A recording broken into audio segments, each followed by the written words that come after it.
Thank you. Attention, please. Chair is calling this meeting to order. Hear ye.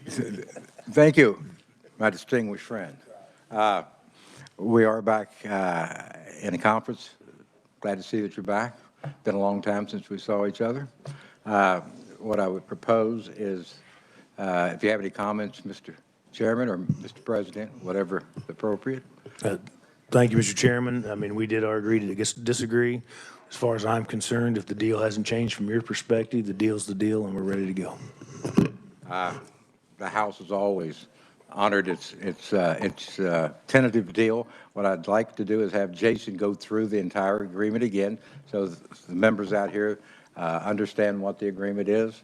And Jason, I will turn it over to you. But prior to that, my vice chair wanted a clarification of one thing. Were those calendar days or working days? Mr. Chairman, Jason Thompson, Office of Revisor of Statutes. It's not specified, but we can certainly say calendar days. I think that was probably what you meant. Would that be agreeable? Let's use calendar days. Wonderful. Thank you. And I'll mention that as I go through the agreement very briefly. So you end up with the House version of the base bill, which means you have the Attorney General enforcement section, and you have none of the Senate floor amendments. That's the one starting point.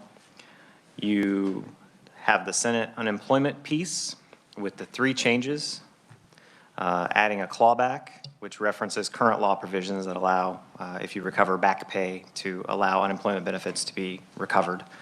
A severability portion that I'll give a little more detail on in a second, and the penalties collected, instead of going to the state general fund, would go to the unemployment fund. There is no sunset, so that part of the House bill is not in here. And rather than the 25 days that was in the House bill, it would be 60 calendar days.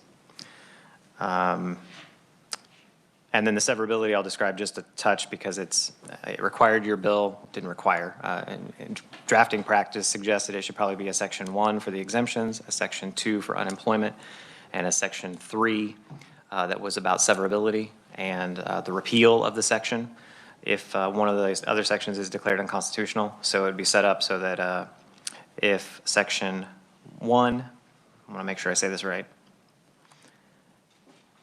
If Section 1 is declared unconstitutional by a court, let me get my draft back up here.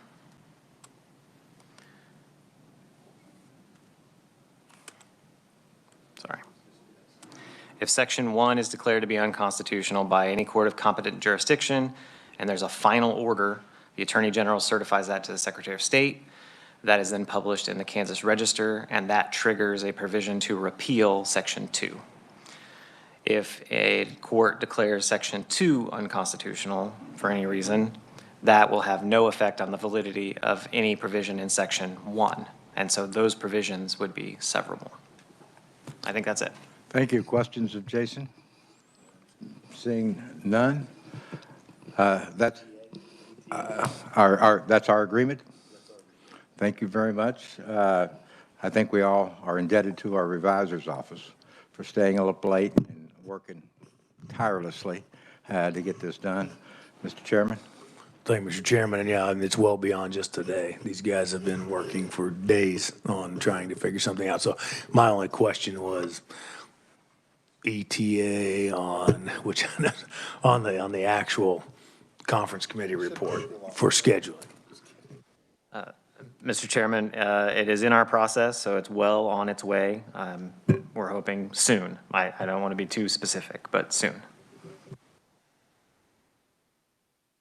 You'll get the documents to us to sign off on the conference committee. You'll send them to me, and Mr. President, I'll bring them over to your chamber. The House likes to serve.